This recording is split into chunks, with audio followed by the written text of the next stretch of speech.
I know I said a lot of negative things about the YouTube algorithm, but the YouTube algorithm is also fantastic because it gives everyone a chance and a potential audience. I mean, how else would I make a video and reach nearly 200,000 people? I started this YouTube channel that you're watching right now on January 1st, 2021. That was almost 4 years ago now. And I've been monetized for almost exactly 1 year now. And since you clicked on this video, you may be wondering, am I making money with this channel? The answer, yes, I am. You might also be wondering how much money I'm making. Well, for that, you're gonna have to stick around until later in the video, because first I wanna tell you a tale about my YouTube journey, and then we can talk numbers, and I'll give you my thoughts on whether this has all been worth it or not. Let's start with some key facts. As I mentioned, I started this channel on January 1st, 2021, and I seeded it with a few videos that I had from a previous channel, a previous YouTube experiment that really went nowhere. And as of today, I have exactly 100 videos public. Actually, this one will be my 101st video that's public. As far as monetization, I was monetized on this channel on September 15th, 2023. So just about exactly 1 year ago. And it took a long time to get there. It was kind of this slow progression where I was like marching toward it, but it still seemed like it was way off in the future. And then when I felt like I was close enough that it was within reach, I made this push to get over the finish line and to try to get monetized. And that push involved just cranking out a bunch of videos more than my normal schedule. Because the thing is that it's actually hard to get monetized on YouTube. It's hard to unlock the revenue sharing from ads and YouTube Premium that YouTube does offer once you reach certain requirements, and then they make you a YouTube partner. Now, those requirements are to have 1,000 subscribers or more. That's the first thing. And then you also must have either 4,000 valid public watch hours in the last 12 months or 10 million valid public shorts views in the last 90 days. Starting with that 1,000 subscribers, that is challenging. It's definitely challenging to get 1,000 subscribers, but I've found that as you put out more and more videos, assuming they're helpful or entertaining to somebody, you're going to collect more and more subscribers along the way. It's just going to tick up over time naturally. And how fast that happens is just dependent on how popular your videos are, how popular your channel is. But eventually you'll get there. I got to 1,000 subscribers. I don't remember exactly how long it took, but I did get there within a reasonable amount of time. But then there was that second hurdle to jump over, the either 4,000 public watch hours in the last 12 months or 10 million shorts in the last 90 days. 10 million shorts views in the last 90 days, let's just forget it. I mean, that is like winning the lottery, basically not going to happen. So I wrote that off. I didn't even pursue that. So that brings us to the 4,000 valid public watch hours in 12 months. Now, this is also very challenging, but more within reach. And what makes this really challenging is not just that you need 4,000 watch hours, but they have to be within a 12-month period. So not total, it's not cumulative over the whole time you have your YouTube channel. It's 4,000 watch hours within the last 12 months. So there's this rolling 12-month period that you have to get all your 4,000 public watch hours in this period. And it's a little stressful because if you have, let's say you have a really popular video in January that gave you tons of views, and then the year goes along and now you're looking at October, November, pretty soon you're going to be getting to the point where that popular video from January drops off and doesn't count towards the last 12 months. So you really need to pack these watch hours into a short amount of time being 12 months. So now I'd like to talk about the YouTube experience from the perspective of a creator of YouTube videos. Let's start by talking about the worst things about being a YouTube creator. And the first thing that is the worst about being a YouTube creator is that you are at the mercy of the algorithm. The algorithm's behavior is arbitrary and unpredictable, but ultimately, at the end of the day, it decides your success or failure with YouTube. And especially once you're monetized, it can be very frustrating to be able to repeat what was successful about one video in the future. It's very hard to repeat success. And if you do have success early on or somewhere along the line with one specific video, that early success is hard to replicate. You get anchored to the numbers of that very successful video. So when I look at the list of videos that I've ever created for this channel, there are two that really stick out. If you look at that was weird. There are two videos that really stick out as far as the number of views go. They are well into the 100,000s, each of these two videos, nearly closer to 200,000 for each of these, where none of my other videos are really anywhere close to that. The one video that I did that like totally blew up or seemed to go viral to some degree was this "What Happened to the Fire Movement" video. And I don't know if it was because I put a famous person on the front of it or this topic just struck a nerve. I don't know what it was about this video that made it gain so many views, but to watch it take off and watch the comments flood in was absolutely incredible. It was thrilling, to be honest, and almost too much. I was like, oh my gosh, is everyone in the world gonna view this video eventually? That's what it felt like. It was like, maybe I should have spent a little more time on this video, because of course, when you're just making video after video for YouTube, you don't know that one is all of a sudden going to take off and have, nearly 200,000 views. Because if I had known that, believe me, I would have, maybe gotten a haircut before putting that out, or, worked a little bit more on the editing and the script or whatever. And the other thing, though, is I might not have made the video at all. I might have been too intimidated to make a video knowing that so many people were going to view it, including the guy on the front on my thumbnail, Mr. Money Mustache himself, ended up leaving a comment on the video. And wow, it was just quite an experience. But anyway, my other video that has numbers similar to that is about moving my cash to Vanguard. When I made that video, it was just another one of my videos about saving, investing, and money that I normally make. And I didn't think, I hoped, of course, that it would, people would like it or get something out of it, but I had no idea that it would reach 167,000 views. Really incredible. And I don't know what to make of it, right? The Fire Movement video has me on it as a talking head for most of it, with some other visuals cut in. The Moving My Cash to Vanguard video has no talking head, no pictures of me. I'm not in that one at all. It's just my voice and a bunch of crude graphics from Keynote. I mean, again, I didn't put that much extra effort into either of these videos.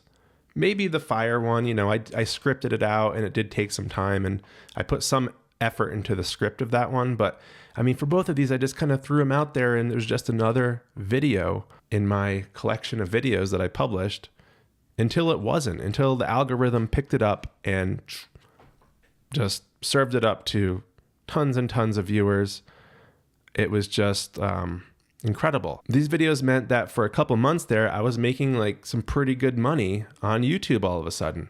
Enough that I bought my computer. I bought a new computer with that money, right? It's a business expense because I'm using it to edit these videos, and I really needed one. I really needed a new computer, and I bought it with money that I earned from making YouTube videos. That was very, very cool. This microphone that I'm using, I also bought with YouTube revenue.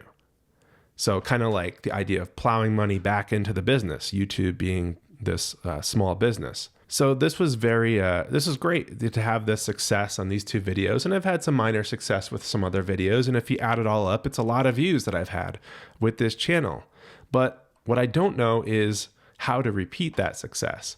I've tried to make other videos similar to what I made about the fire movement. I've made other videos about getting yield on cash and Vanguard and other places. And, pretty much crickets compared to the success I had with those two videos. So I feel like I'm just throwing stuff at the wall to see what sticks. And every once in a while, something does stick, but I don't know what makes it sticky. What I'm trying to say is that I can't seem to predict which videos will be successful ahead of time.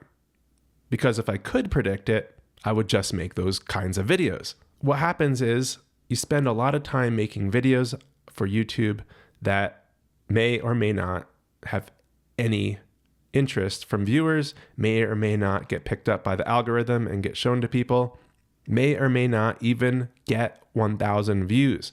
Because even after these videos where I'm getting nearly 200,000 views, I could easily put up a video, maybe even this one, that doesn't even manage to get 1,000 views in its lifetime.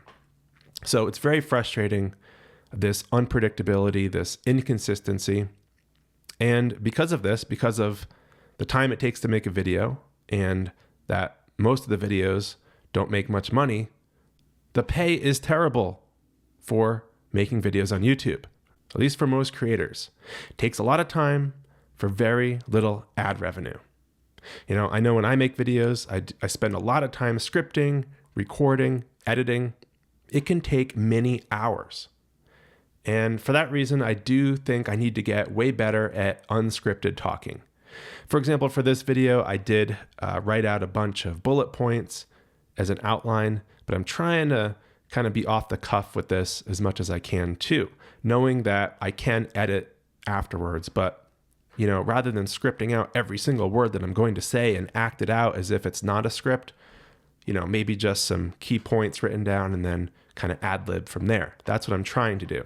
It's not my strong suit, but I think I'll get better at it as I do it more and more. Another bad thing about YouTube is mean comments. Mean comments that you can receive about you as the creator of a video, or even mean comments about other people that you talked about in your video. All that kind of stuff it's just something I don't really want to deal with, but I'm not going to turn off comments. As someone that also watches a ton of YouTube, I really enjoy the comments on videos. And so I want people to be able to comment, and I encourage people to comment on my videos. But of course, as many people will leave positive comments, there will also be some people that leave negative comments. And, if you don't have a thick skin or the ability to develop a thick skin, those comments could get to you and to the point where they bring you down or make you not want to make videos anymore. It's just the whole thing could become not fun. Now, I found luckily that I've had enough positive comments to outweigh the few negative comments, and I'm getting better and better at just ignoring some of the negative comments. I try not to take it personally. Even if they're talking about my haircut, I'm really trying to just let that roll off my head. No, seriously, that's fine with me. But there have been some comments that really bothered me.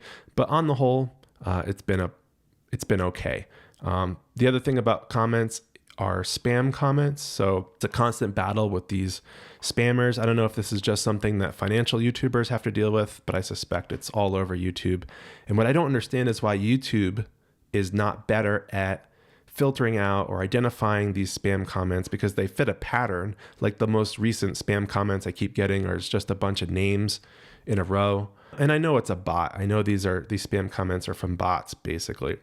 And then other bots will come in afterwards and put in a bunch of other spam comments, all leading usually to some like financial advisor. And the other thing I don't understand is how these financial advisors can be okay with their form of advertising being spam in YouTube. And how is that a way to get business if you are a legitimate financial advisor? I don't know. Maybe it's all just a big scam. Maybe these people aren't legitimate financial advisors. I don't know. But it's spam comments, and I deal with it way more than I would have imagined, because I would imagine that it wouldn't take long for YouTube to pick up on the pattern and kind of filter these comments out, or at least hold them for review or something like that. I just find myself having to report as spam or delete a lot of these spam comments. All right, so that's some negative stuff about being a YouTube creator. Now let's talk about some of the best things about the experience. For me, one of the best things about being a YouTube creator is that it's a creative outlet. I have a certain set of skills that I either think I'm better at than average, or I enjoy, And making YouTube videos combines a lot of these. So things like writing, editing videos, graphics, making spreadsheets. I made a few videos about spreadsheets and then offered them to people. Tracking options trades was a big one. And I've actually got people like dropping me super thanks, paying me basically for this spreadsheet that I'm providing for free, but just as a way to say thank you. They're dropping a few dollars here and there. And it feels really good to have people value what you build, whether in this case, what I built was a spreadsheet and they're paying me for it. And that's pretty awesome. So my spreadsheet abilities are getting rewarded on here. And also my background in adult learning and instructional design, I think comes into play to some degree. So it's putting all these interests and these abilities and these skills that I have together into one place, which is to make YouTube videos. And I'm clearly not the most successful YouTuber ever, but I'm good enough that I've got thousands of subscribers at this point, and it keeps growing and growing. And as I have more time in the future, especially after I reach financial independence and retire early, well, then I'll have plenty of time to work even harder on YouTube. And I think I'll build it up even more and have more success and hopefully bring in more side income with this as well. The other thing is that I'm always learning whether I make YouTube videos or not, because as much as I like to make YouTube videos, I like to watch them even more. I'm like a YouTube super user, like constantly watching YouTube videos and learning about all these different topics.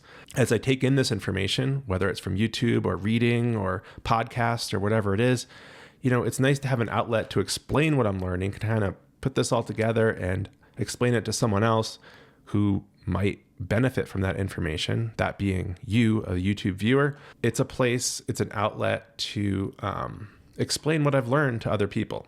There's a quote that's attributed to Albert Einstein along these lines. That is, if you can't explain it simply, you don't understand it well enough. And I think that by making YouTube videos and trying to explain concepts and ideas to other people in a simple way, it helps me understand it and it helps me internalize the information or the way of thinking. And I really enjoy that. I know I said a lot of negative things about the YouTube algorithm, but the YouTube algorithm is also fantastic because it gives everyone a chance and a potential audience.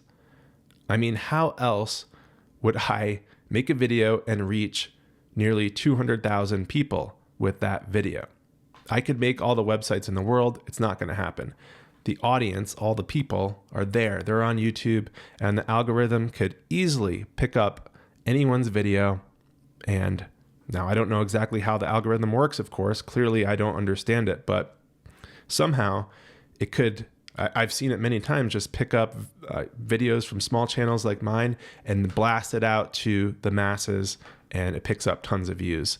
And basically, the YouTube and the YouTube algorithm are the only game in town that can come close to bringing in that big of an audience for your videos. And I also said that comments were one of the worst things about YouTube, but they're also one of the best things. When I do get positive comments, when people do thank me for my video or say that it was good or give me some super thanks for those spreadsheets as I was talking about before, all that kind of stuff really does make my day and makes it easier to keep going and realize that somebody out there is getting value out of what I'm creating. Creating videos on YouTube gives me a sense of purpose, meaning, and basically it's something to do. Especially after I leave my job, I'm going to need something to do, and YouTube is one of those things that I expect to fill my time and keep me occupied and keep me mentally sharp and keep me learning and engaging with the world. So I think it's really good as far as that goes. And of course, you can also earn some extra income. And I really do enjoy the potential that I can earn extra income on the side. And for the most part, the more effort I put into it, the more I'll get out of it, the more extra income I'll get. So, of course, the algorithm has a say in it as well, but the potential is there to earn a consistent and steady amount of income and even more income as I grow the channel and create more popular videos. So this leads us to the question, has it been worth it to do a YouTube channel? And should you do a YouTube channel? I would say you should not do a YouTube channel if the reason is purely about the money. I've made 101 videos so far. They've taken countless hours. I mean, the money I'm earning per hour on YouTube is gotta be minuscule. I'm just putting in so many hours over these 100 videos to create these videos, and the amount of money I've received is not commensurate with the amount of work I've put in. So if your reason to do a YouTube channel is purely about the money, unless you know that you're gonna just be successful right out the gate, then I would not recommend doing it. It's a big time suck. But I would say, yes, do a YouTube channel if you have multiple reasons to do it. If you have something to say, if you want to be creative, if you want to learn and give back and teach, if you want to occupy your time in a way that's productive and helpful to other people, if you want to have that sense of purpose in meeting, and if you want a little bit of extra income on the side, potentially a lot, but probably a little, I think it's worth doing. The sense of achievement that you get when it goes well will make it all worthwhile, keep you going. And of course, the positive comments that hopefully you'll receive will keep you going. And I don't know, I know a lot of people get frustrated with YouTube or drop out or fade away, but if you can create YouTube videos and it's more of an intrinsic reason for you to create those videos than an extrinsic reason, like you're doing it for yourself because you really love doing it and you really love getting information out to the world and having that interaction with your viewers, that kind of thing, and it's not all about the money, then it's absolutely worth pursuing and it can be very fulfilling. And speaking of extra income on the side, let's take a look at exactly what I've earned so far with my YouTube channel. All right, so if we look at this chart, although I was monetized back in September 2023, I think it took a while for the ball to get rolling as far as having all the paperwork in place and getting it all up and running. And I didn't actually get my first payment until December 2023, and I received $33.91 that month. And I'll tell you this, I was very excited about this amount of money. I was very excited to receive that $33.91 because actually before that, my ultimate goal was really just to get monetized. I thought if I could earn 5 cents doing this, at least I've found a way to make money online. It doesn't have to be a lot. I just needed my foot in the door. I need a little, like a toe in the door, a little pinky toe in the door to earn just a little bit of money to prove to myself that, yes, I can make money online. I can create YouTube videos and earn money at it. I did earn more than 5 cents that first month. I earned almost $34 and I was pretty happy with that. The next month, even better, $286. Very good. And then things really got rocking. Now this is after I published my fire video and you can see I got $1,427.34 that month. It was crazy time. I was so excited, but I knew in the back of my mind that this wasn't going to last forever. But I hoped that it would at least like plateau or kind of be similar to this. I knew it couldn't keep going up forever. But unfortunately, it went right back down because the next month I earned $708, so about less than half of what I earned the month before. And then it kept going down, $313, $259, $224. You see the trend here is just down, down, down. And then it kind of leveled off, $225, $181, and this month so far, about $66. So the trend is down from the peak. Now, part of it is I haven't put as much time. I've been busier at work and I haven't put as much time into YouTube as I would like. But also I just don't have another viral video like I had back in January, February of this year. And I don't know how to create another viral video. Sometimes I'm not even sure what type of content I should create. You know, as I've done this channel, it started out as an early retirement channel, saving, investing, early retirement were the topics. somehow I moved into options, and I think I got a lot of subscribers that were interested in options trading. Unfortunately for them, I've sort of cooled off on the whole options trading thing. I don't do much of that anymore. And especially since the success of that fire video, I've tried to get the channel back into more of a early retirement, back to its roots. I tried to get the channel back to its roots into more talking about early retirement, saving and investing, that sort of thing, financial topics with some side quest videos here and there, such as this one. But this is sort of a financial topic, so I think it fits with this channel. But in total, I've received $3,725.72 in revenue with this channel. That might sound like a lot, but if you think about the hours of work I've put in to make these 100 videos, the hourly wage is pitiful. All right, that's what I've got for you in this video. Leave your positive comments down there, and thanks for watching.